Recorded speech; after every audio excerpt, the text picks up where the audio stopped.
Animal Farm by George Orwell. Chapter 7. It was a bitter winter. The stormy weather was followed by sleet and snow, and then by a hard frost which did not break till well into February. The animals carried on as best as they could with the rebuilding of the windmill, well knowing that the outside world was watching them, and that the envious human beings would rejoice and triumph if the mill were not finished on time. Out of spite, the human beings pretended not to believe that it was Snowball who had destroyed the windmill. They said that it had fallen down because the walls were too thin. The animals knew that this was not the case. Still, it had been decided to build the walls 3 feet thick this time instead of 18 inches, as before, which meant collecting much larger quantities of stone. For a long time the quarry was full of snowdrifts and nothing could be done. Some progress was made in the dry, frosty weather that followed, but it was cruel work, and the animals could not feel so hopeful about it as they had felt before. They were always cold, and usually hungry as well. Only Boxer and Clover never lost heart. Squealer made excellent speeches on the joy of service and the dignity of labor, but the other animals found more inspiration in Boxer's strength and his never-failing cry of, "I will work harder." In January, food fell short. The corn ration was drastically reduced, and it was announced that an extra potato ration would be issued to make up for it. Then it was discovered that the greater part of the potato crop had been frosted in the clamps, which had not been covered thickly enough. The potatoes had become soft and discolored, and only a few were edible. For days at a time the animals had nothing to eat but chaff and mangles. Starvation seemed to stare them in the face. It was vitally necessary to conceal this fact from the outside world. Emboldened by the collapse of the windmill, the human beings were inventing fresh lies about Animal Farm. Once again it was being put about that all the animals were dying of famine and disease, and that they were continually fighting among themselves and had resorted to cannibalism and infanticide. Napoleon was well aware of the bad results that might follow if the real facts of the food situation were known, and he decided to make use of Mr. Whymper to spread a contrary impression. Hitherto, the animals had had little or no contact with Whymper on his weekly visits. Now, however, a few selected animals, mostly sheep, were instructed to remark casually in his hearing that rations had been increased. In addition, Napoleon ordered that the almost empty bins in the store shed to be filled nearly to the brim with sand, which was then covered up with what remained of the grain and the meal. On some suitable pretext, Whymper was led through the store shed and allowed to catch a glimpse of the bins. He was deceived and continued to report to the outside world that there was no food shortage on Animal Farm. Nevertheless, toward the end of January, it became obvious that it would be necessary to procure some more grain from somewhere. In these days, Napoleon rarely appeared in public, but spent all his time in the farmhouse, which was guarded at each door by fierce-looking dogs. When he did emerge, it was a ceremonial matter, with an escort of 6 dogs, who closely surrounded him and growled if anyone came too near. Frequently, he did not even appear on Sunday mornings, but issued his orders through one of the other pigs, usually Squealer. One Sunday morning, Squealer announced that the hens, who had just come in to lay again, must surrender their eggs. Napoleon had accepted through Whymper a contract for 400 eggs a week. The price of these would pay for enough grain and meal to keep the farm going till summer came on and conditions were easier. When the hens heard this, they raised a terrible outcry. They had been warned earlier that the sacrifice might be necessary, but had not believed that it would really happen. They were just getting their clutches ready for the spring sitting, and they protested that to take the eggs away now was murder. For the first time since the expulsion of Jones, there was something resembling rebellion. Led by 3 young black Minorca pullets, the hens made a determined effort to thwart Napoleon's wishes. Their method was to fly up to the rafters and there lay their eggs, which smashed to pieces on the floor. Napoleon acted swiftly and ruthlessly. He ordered the hens' rations to be stopped and decreed that any animal giving so much as a grain of corn to a hen should be punished by death. The dogs saw to it that these orders were carried out. For 5 days the hens held out. Then they copulated, and went back to their nesting boxes. 9 hens had died in the meantime. Their bodies were buried in the orchard, and it was given out that they had died of Carcitus. Whymper heard nothing of this affair, and the eggs were duly delivered, a grocer's van driving up to the farm once a week to take them away. All this while, no more had been seen of Snowball. He was rumored to be hiding on one of the neighboring farms, either Foxwood or Pinchfield. Napoleon was by this time on slightly better terms with the other farmers than before. It happened that there was in the yard, a pile of timber which had been stacked there 10 years earlier when a beach spinney was cleared. It was well seasoned, and Whymper had advised Napoleon to sell it. Both Mr. Pilkington and Mr. Frederick were anxious to buy it. Napoleon was hesitating between the two, unable to make up his mind. It was noticed that whenever he seemed on the point of coming to an agreement with Frederick, Snowball was declared to be hiding at Foxwood, while when he inclined towards Pilkington, Snowball was said to be at Pinchfield. Suddenly, early in the spring, an alarming thing was discovered. Snowball was secretly frequenting the farm by night. The animals were so disturbed they could hardly sleep in their stalls. Every night, it was said, he came creeping in under the covers of darkness and performed all kinds of mischief. He stole the corn, he upset the milk pails, he broke the eggs, he trampled the seed beds, he gnawed the bark off the fruit trees. Whenever anything went wrong, it became usual to attribute it to Snowball. If a window was broken or a drain was blocked, someone was certain to say that Snowball had come in the night and done it. And when the key of the store shed was lost, the whole farm was convinced that Snowball had thrown it down the well. Curiously enough, they went on believing this, even after the mislaid key was found under a sack of meal. The cows declared unanimously that Snowball crept into their stalls and milked them in their sleep. The rats, which had been troublesome that winter, were also said to be in league with Snowball. Napoleon decreed that there should be a full investigation into Snowball's activities.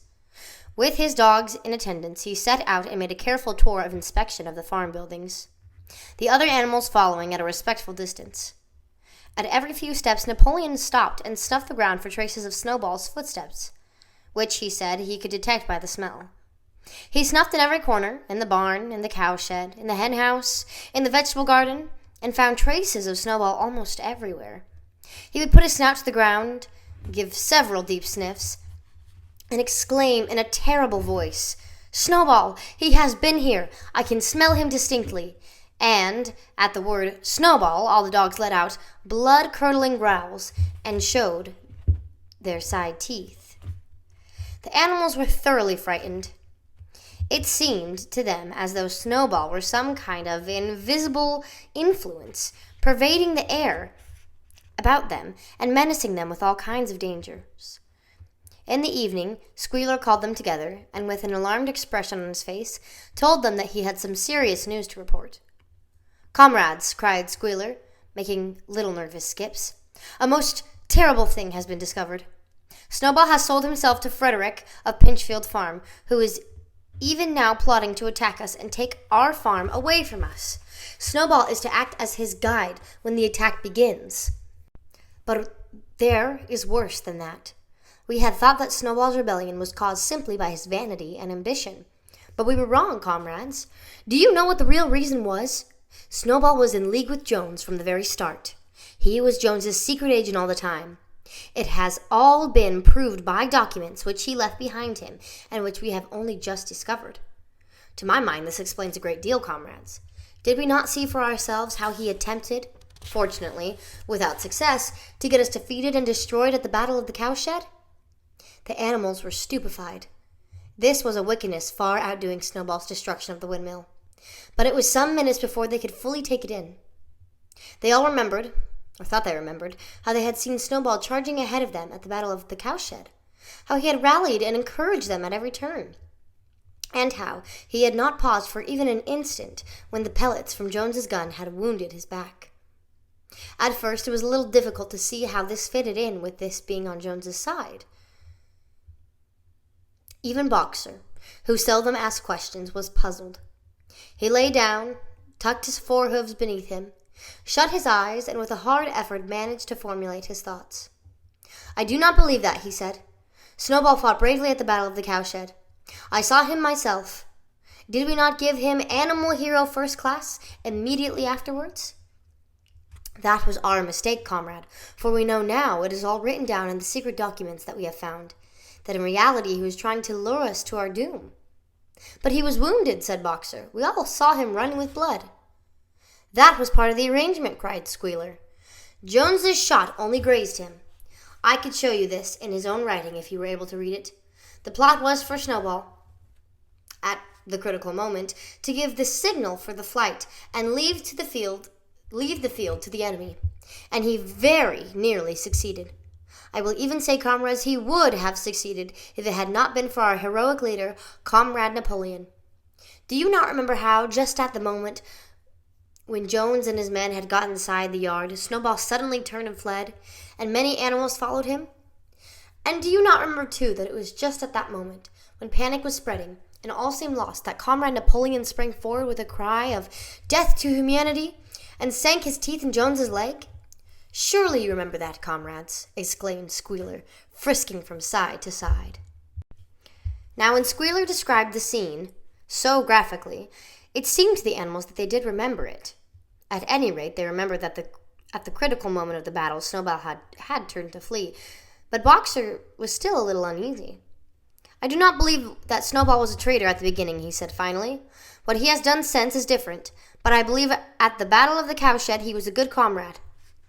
Our leader, Comrade Napoleon, announced Squealer, speaking very slowly and firmly, has stated categorically, comrade, that Snowball was Jones's agent from the very beginning.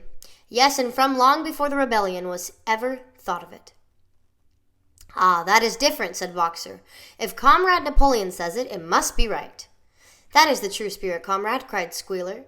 But it was noticed he cast a very ugly look at Boxer with his little twinkling eyes. He turned to go, then paused and added impressively, I warn every animal on this farm to keep his eye very wide open, for we have reason to think that some of Snowball's secret agents are lurking among us at this moment.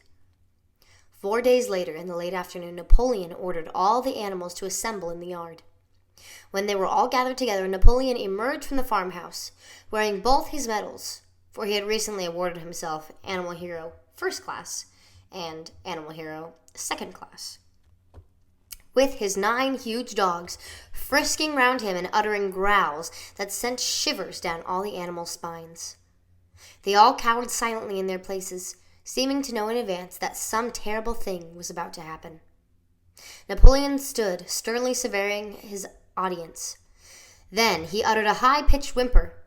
Immediately the dogs bounded forward, seized 4 of the pigs by the ear, and dragged them, squealing with pain and terror, to Napoleon's feet. The pigs' ears were bleeding, the dogs had tasted blood, and for a few moments they appeared to go quite mad. To the amazement of everybody, 3 of them flung themselves upon Boxer.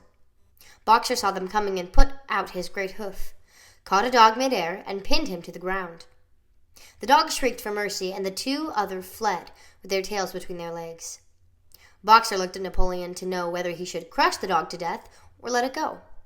Napoleon appeared to change countenance and sharply ordered Boxer to let the dog go, whereat Boxer lifted his hoof, and the dog slunk away, bruised and howling. Presently the tumult died down. The 4 pigs waited, trembling with guilt written on every line of their countenances. Napoleon now called upon them to confess their crimes. They were the same 4 pigs as had protested when Napoleon abolished the Sunday meetings. Without any further prompting, they confessed that they had been secretly in touch with Snowball ever since his expulsion, that they had collaborated with him in destroying the windmill, and that they had entered into an agreement with him to hand over Animal Farm to Mr. Frederick. They added that Snowball had privately admitted to them that he had been Jones's secret agent for years past. When they had finished their confession, the dogs promptly tore their throats out, and in a terrible voice Napoleon demanded whether any other animals had anything to confess. The 3 hens who had been the ringleaders in the attempted rebellion over the eggs now came forward and stated that Snowball had appeared to them in a dream and enticed them to disobey Napoleon's orders. They too were slaughtered. Then a goose came forward and confessed to having secreted 6 ears of corn during the last year's harvest and eaten them in the night. Then a sheep confessed to having urinated in the drinking pool, urged to do this, so she said, by Snowball, and 2 other sheep confessed to having murdered an old ram. an especially devoted follower of Napoleon, by chasing him round and round a bonfire when he was suffering from a cough. They were all slain on the spot. And so the tale of confessions and executions went on, until there was a pile of corpses lying before Napoleon's feet, and the air was heavy with the smell of blood, which had been unknown there since the expulsion of Jones. When it was all over, the remaining animals, except for the pigs and dogs, crept away in a body. They were shaken and miserable. They did not know which was more shocking, the treachery of the animals who had leagued themselves with Snowball, or the cruel retribution they had just witnessed. In the old days, there had often been scenes of bloodshed equally terrible, but it seemed to all of them that it was far worse now that it was happening among themselves. Since Jones had left the farm until today, no animal had killed another animal. Not even a rat had been killed. They had made their way to the little knoll where the half-finished windmill stood, and with one accord they all lay down as though huddling together for warmth. Clover, Muriel, Benjamin, the cows, the sheep, a whole flock of geese and hens, everyone indeed, except the cat, who had suddenly disappeared just before Napoleon ordered the animals to assemble. For some time nobody spoke. Only Boxer remained on his feet. He fidgeted to and fro, swishing his long black tail against his sides, and occasionally uttering a little whinny of surprise. Finally he said, "I do not understand it. I would not have believed that such things could happen on our farm. It must be due to some faults in ourselves. The solution, as I see it, is to work harder. From now onwards I shall get up a full hour earlier in the mornings." And he moved off at his lumbering trot and made for the quarry. Having got there, he collected 2 successive loads of stone and dragged them down to the windmill before retiring for the night. The animals huddled about Clover, not speaking. The knoll where they were lying gave them a wide prospect across the countryside. Most of Animal Farm was within their view. The long pasture stretching down to the main road, the hayfield, the spinney, the drinking pool, the plowed fields where the young wheat was thick and green, the red roofs on the farm buildings with the smoke curling from the chimneys. It was a clear spring evening. The grass and the bursting hedges were gilded by the level rays of the sun. Never had the farm, and with a kind of surprise they remembered that it was their own farm, every inch of their own property, appeared to the animals so desirable a place. As Clover looked down the hillside, her eyes filled with tears. If she could have spoken her thoughts, it would have been to say that this was not what they had aimed at when they had set themselves years ago to work for the overthrow of the human race. These scenes of terror and slaughter were not what they had looked forward to on that night when old Major first stirred them to rebellion. If she herself had any picture of the future, it had been of a society of animals set free from hunger and from the whip, all equal, each working according to his capacity, the strong protecting the weak, as she had protected the lost brood of ducklings with her foreleg on the night of Major's speech. Instead, she did not know why they had come to a time when no one dared speak his mind, when fierce, growling dogs roamed everywhere, and when you had to watch your comrades torn to pieces after confessing to shocking crimes. There was no thought of rebellion or disobedience in her mind. She knew that, even as things were, they were far better off than they had been in the days of Jones, and that before all else it was needful to prevent the return of the human beings. Whatever happened, she would remain faithful, work hard, carry out the orders that were given to her, and accept the leadership of Napoleon. But still, it was not for this that she and all the other animals had hoped and toiled. It was not for this that they had built the windmill and faced the bullets of Jones's gun. Such were her thoughts, though she lacked the words to express them. At last, feeling this to be in some way a substitute for the words she was unable to find, she began to sing Beasts of England. The other animals sitting round her took it up, and they sang it 3 times over, very tunefully, but very slowly and mournfully, in a way that they had never sung it before. They had just finished singing it for the 3rd time when Squealer, attended by 2 dogs, approached them with the air of having something important to say. He announced that, by a special decree of Comrade Napoleon, Beasts of England had been abolished. From now onwards, it was forbidden to sing it. The animals were taken back. "Why?" cried Muriel. "It's no longer needed, comrade," said Squealer stiffly. "Beasts of England was the song of the rebellion, but the rebellion is now completed. The execution of the traitors this afternoon was the final act. The enemy, both external and internal, has been defeated. In Beasts of England, we express for our longing for a better society in days to come. But that society has now been established. Clearly, this song has no longer any purpose." Frightened though they were, some of the animals might possibly have protested. But at this moment, the sheep set up their usual bleating of 4 legs good, 2 legs bad, which went on for several minutes and put an end to the discussion. So, Beasts of England was heard no more. In its place, Minimus, the poet, had composed another song which began, Animal farm, never through me shalt thou come to harm. And this was sung every Sunday morning after the hoisting of the flag. But somehow, neither the words nor the tune ever seemed to the animals to come up to Beasts of England.